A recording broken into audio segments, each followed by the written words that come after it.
Folks, Segasonicfan here. Many of us love our Sega Game Gear, and many of us know the awesomeness of the classic GG Aleste, series by Compile, famed developers of the 1980s and 1990s that made some of the very best space-themed shooters of all time, this being one of them. But, did you know, aside from a really awesome sequel, which you might already know if you're watching this video, that finally the third part of the series can be played on a flash cart like this. This is my own custom label that I made, by the way, which is free to download on my website. And now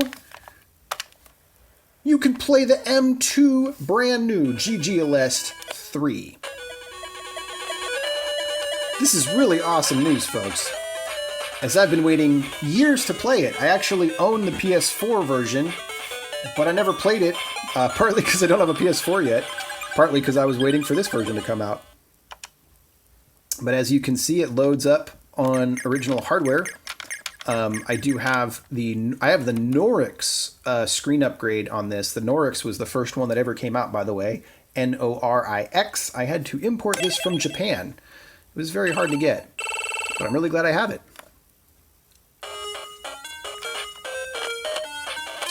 My volume knob's a little bit noisy. A little dust in there.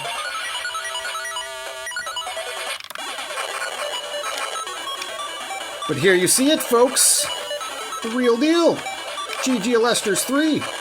Oh, yeah.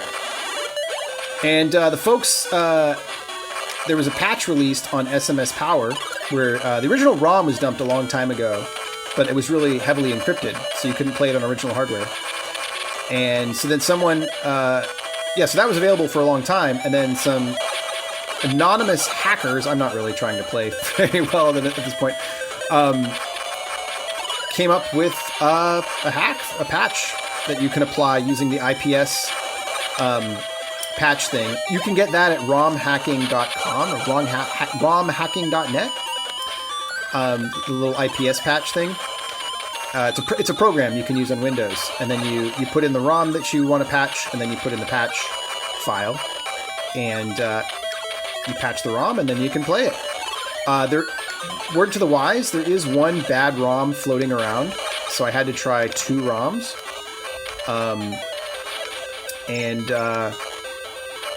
I'll give you one hint. Archive is your only hint, but you'll have to source it yourself. The patch was taken down off of SMSPower because they're a little worried, about copyright stuff, I guess, or whatever. There was a post by Bach on SMSPower theorizing, or I guess it's caused a bit of a hubbub in the Japanese community, and there was a theory that there was a statement, I guess, maybe by M2 or somebody on one of these social media things that this ruins their chances to come out with a hardware release of the game now, for Game Gear, which is like, I don't believe that at all. I think that's totally hogwash, because we've been waiting years for a Game Gear hardware release, and as we know, the ROM was already ready for it. The ROM was done. So they would have released it a long time ago if they ever planned to. M2 has never, as far as I know, released anything for vintage hardware, aside from the Fantasy Zone 2 arcade PCB remake that they did, which was like a really, really limited quantity, like $2,000 kind of thing. So yeah, I really doubt they would have ever released an official cartridge for Game Gear. If they do at some point, I will buy it. I think almost anybody would. I really don't think this patch is going to hurt much at all any of their sales. I think it's just going to excite people more to be able to play M2 stuff. And most people are buying it for the Switch and PS4 anyway. But for the diehard old schoolers here, look at that cool effect with the birds. And I love the pastel, like, tree kind of coloring there. The graphics on this are amazing. So I found out, my friend was telling me, he looked up all the different developers for this game, and I couldn't understand why the gameplay wasn't vibing with me quite as much. And then when he looked that up, it made a lot more sense. So it turns out the actual, like, programming and game design is by the designer of Battle Garega and Star Soldier on the PC Engine. Those are games that I'm not that crazy for. I know they have their fans, popular games, but I'm not that crazy for them. But the graphics, the graphic art was done by the same guy that did Spriggan and Musha. So, like, come on, let's go. That's why the graphics look so phenomenal. But yeah, it's really cool to be playing this. I did post on SMSPower my thoughts as far as, like, some of the feeling, sort of my own personal review of why I think this is not as good as the first two GGLS games and how it's kind of missing a little bit of the compile touch, I guess you could say. But I will also say that I've only played it 2 or 3 times so far, and I do expect it to grow on me, as it is just a gorgeous, gorgeous game, and a solid Game Gear shoot-'em-up. I mean, come on, we've been waiting for this kind of thing forever. And so, yeah, if you're excited about this, keep your eye on a game called Gunstream that's coming out, which is actually being developed by the previous, from what I understand, the previous GGLS 2 game developer. And maybe there's some kind of competitiveness between him and the folks that worked on this game. And he's trying to show what a real GGLS sequel would look like by making Gunstream. That's my theory. I don't have any proof for it, it's just a theory. But it looks pretty amazing. And I mean, talk about great times to live in. like what? You know, if you had told me 5 years ago, let alone 10 years ago, that like we're gonna get another GGLS game, I'd be like, you are living on a different planet in a different time. That's never gonna happen. But here we are. I'm playing it right now.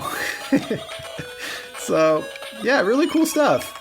And then for anyone interested, I thought I'd just show real quick what it looks like on a sort of a more stock Game Gear, so you get an idea of the 2 different screen styles. Now this Game Gear is almost completely stock, but the backlight was changed to an LED, so you wouldn't really be able to tell. It just doesn't use that fluorescent light.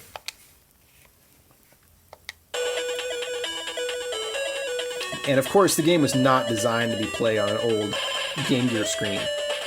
Original titles were designed that way. This one was not, of course. It's a more recent title. But let's give it a shot. I think it's interesting to see, you know, how the original screen fares. Obviously, the colors and stuff are a little more true, which is cool. And yeah, this screen's definitely seen its age. This is actually an original version of the Game Gear. This is a VA0, which, you know, not surprisingly, had the worst screen. What you gonna do of the original styles, you know? But I did find out recently that I forget who it was, but because there's so many people doing these Game Gear screen upgrades now, which is so cool. And I found out that they finally made compatible ones with the VA4 and VA5, the later releases. Because for a long time, you could only upgrade the screen if you had a VA0 or a VA1 version of the Game Gear, which meant you had to have a Game Gear from 1991 or maybe 1992. If you had a Game Gear after that, you wouldn't be able to upgrade the screen. And that is no longer the case, from what I understand. Very, very cool stuff. And as you know, the Game Gear was actually manufactured all the way up until 95, 96, and then Majesco manufactured it again in like 98 or something like that. So a lot of Game Gears after 91, 92 that can now have their screens upgraded. And I like having both. I mean, I think there's something, I'm weird, I don't know. I think there's something to be said for these old screens and the kind of nostalgic feel you get. And honestly, it doesn't look that bad. I am kind of starting to wonder if maybe they did design the game for the old screen. So I can see everything pretty clearly. And the color contrast is really nice for that. And yeah, of course, there's a lot of slowdown, as you would expect. Some people are fixing that by running this in emulators, which you, of course, can do. I do actually have a Game Gear. I believe one of my Game Gears I can overclock. I actually was one of the first people, maybe the first person, to document overclocking on the Game Gear. And there's an old post I made many years ago on SMSPower on how to do that. And I would be curious to see what this would play like overclocked. Maybe I'll make a follow-up video. Let me know if you'd like to see that. Would you like to see GGLS 3 overclocked on real hardware? Leave a comment! And, yeah. Hopefully you all are finding this cool and interesting. I think it's a bit of a dream come true. To the anonymous hackers out there, you're my hero. Thank you for doing this. So cool. So cool. And, yeah, I mean, it's... Honestly, I think it's a win-win. You know, M2, maybe there was licensing issues, whatever. They couldn't make a physical Game Gear cartridge. But they made, you know, they made lots of money on the PS4 and Switch sales and the GG Micro sales. So, like, you know, now that it's been, like, what, 3 years or whatever, we get to play it the retro way. And I just think that's fabulous. And I think it's, you know, hats off to the hackers, you know. They could have done this probably a lot sooner. And I wouldn't be surprised if they intentionally waited so that M2 could get all their sales. And, you know, make sure that they didn't lose money on the game or anything like that. Though, honestly, if we've seen anything from limited run type stuff, you know, all the limited physical releases coming out of games that have already been out for a long time, that there's none of this is slowing down. Like, the fans really want this stuff regardless of it being available on emulation. That's really clear. I mean, you can look at the Glaylancer release that I think had at least 2 represses. A game that's been out for decades. There's tons of, you know, the ROM's everywhere. You can get bootlegs of it everywhere. But they went ahead and did a new physical release of it and actually hired the original artist to do new artwork, which is kind of cool. And that sold out instantly. And let me tell you, it was not cheap either. It wasn't like a $20 re-release. I want to say it was like 50 or 60 bucks. I think the original Japanese one was more than 60. And that sold out, like, instantly. So, you know, the argument that, oh, you know, the ROM has been released, no one's going to buy it, is a very thin argument, in my opinion. And I think the facts, the sales figures, whoa, I got perfect something. What does that mean? I wonder what that's all about. I'm not playing very well. I'm just chatting. But, yeah, this is cool. It'll be nice to kind of dig further beneath the surface. And this, oh, cool, this part of the stage is clearly an homage to GG Aleste 1, the scrolling background. And there's like a special mode, too, which I'm guessing is going to be quite a bit harder. And this intro theme, by the way, is an homage to the intro... Sorry, this current level theme is an homage to the intro of Musha. It's the same melody from Musha's intro. And anyway, that's that, folks. So this is Segasonicfan. Do check out some of my other videos. I think the algorithm's not boosting my videos these days.